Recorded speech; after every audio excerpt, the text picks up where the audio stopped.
அண்மைச் செய்தி ராமநாதபுரம், திருப்பூர், திருவள்ளூர், திருவண்ணாமலை, வேலூர், தஞ்சாவூர், திருச்சி உள்ளிட்ட 15க்கும் மேற்பட்ட அமமுக மாவட்ட நிர்வாகிகள் தாவேகாவில் ஐக்கியம் என்று தற்பொழுது தகவல் கிடைத்துள்ளதை அண்மை செய்தியாக பார்த்து வருகிறோம்.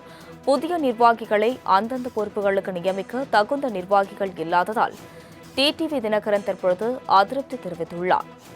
இதுகுறித்த கூடுதல் விவரங்களுடன் செய்தியாளர் ராஜேஷ் இணைப்பில் உள்ளார். ராஜேஷ், வணக்கம்.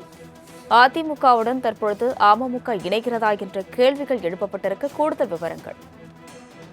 அஸ்வினி வணக்கம். 2017 அம்மா மக்கள் முன்னேற்ற கழகம் என்ற ஒரு கட்சியை அதிமுகவிற்கு எதிராக குறிப்பாக தங்களுக்கு துரோகம் இழைக்கப்பட்டிருக்கிறது, துரோகிகளுக்கு தக்க பாடத்தை புகட்டுவோம் என்று கூறும் வகையில் அம்மா மக்கள் முன்னேற்ற கழகம் என்ற ஒரு புதிய கட்சியை மேலூரில் டிடிவி தினகரன் தொடங்கினார். இதனைத் தொடர்ந்து அவர் 2019 நாடாளுமன்ற தேர்தல், அதே போல பல்வேறு இடைத்தேர்தல், அதே போல 2021 சட்டமன்ற தேர்தலில் தனித்து களமாடினார்கள். அதனைத் தொடர்ந்து 2024 நாடாளுமன்ற தேர்தலில் பாஜக தலைமையில் அவர்கள் களமாடினார்கள். இதனைத் தொடர்ந்து 2026 அதிமுக தலைமையிலான தேசிய ஜனநாயக கூட்டணியில் அவர்கள் அங்கம் வகித்திருந்தார்கள். குறிப்பாக 11 இடங்களில் போட்டியிட்டு ஒரே ஒரு இடத்தில் மட்டும் அவர்களால் வெற்றி பெற முடிந்தது. இந்த நிலையில்தான் அம்மா மக்கள் முன்னேற்ற கழகத்தை அதிமுகவில் இணைப்பதற்கான பேச்சுவார்த்தையை தொடங்க இருப்பதாக தகவல் வெளியாகி இருக்கிறது.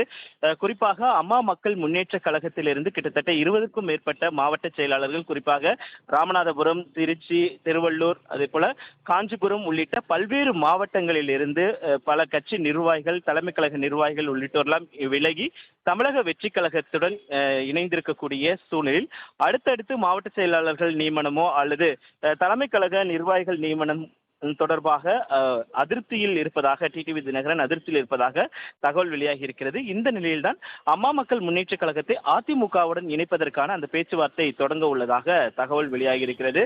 குறிப்பாக எஸ்பி வேலுமணி, CV சண்முகம் போன்றவர்கள் எல்லாம் அதிமுகவில் இருந்து விலகி தனி அணியாக செயல்படக்கூடிய சூழலில் அதிமுகவை பலப்படுத்தக்கூடிய பணிகளில் எடப்பாடி பழனிசாமி அவர்கள் தொடர்ச்சியாக ஈடுபட்டு வரக்கூடிய சூழ்நிலையில் அதற்கான பணிகளை அவர் மேற்கொண்டிருக்கிறார். அப்படி இருக்கும் பொழுது டிடிவி தினகரனுடைய அம்மா மக்கள் முன்னேற்ற கழகம் அதிமுகவில் இணைந்தால் சரியாக இருக்கும் என்று அவர்கள் பேச்சுவார்த்தையை தொடங்கியிருக்கிறார்கள். டிடிவி தினகரனை பொறுத்தவரைக்கும் துணை பொதுச் செயலாளர் அல்லது பொருளாளர் பதவிக்கு அவரை பரிந்துரைப்பது, அவருக்கு வழங்குவதற்கான அந்த வாய்ப்புகள் அதிகம் இருப்பதாக கூறப்படுகிறது. ஏற்கனவே அதிமுகவை பொறுத்த வரைக்குமே சசிகலா அவர்கள் பொதுச் செயலாளராக இருக்கும் பொழுது துணை பொதுச் செயலாளராக டிடிவி தினகரன் பணியாற்றி இருக்கிறார். அதே போல ஜெயலலிதா அவர்கள், மறைந்த முன்னாள் முதலமைச்சர் ஜெயலலிதா அதிமுகவினுடைய பொதுச் செயலாளராக இருக்கும் பொழுது பொருளாளராக டிடிவி தினகரன் பணியாற்றி இருக்கக்கூடிய அனுபவங்கள் இருக்கக்கூடிய சூழலில் கட்சியை பலப்படுத்துவதற்கு ஏதுவாக அம்மா மக்கள் முன்னேற்ற கழகத்தை அதிமுகவுடன் இணைத்து செயல்படுவதற்கான அந்த வாய்ப்புகள் அதிகம் இருப்பதாகவும் அதற்கான பேச்சுவார்த்தைகள் தொடங்கியிருப்பதாகவும் தகவல் வெளியாகி இருக்கிறது. விவரங்களுக்கு நன்றி ராஜேஷ்.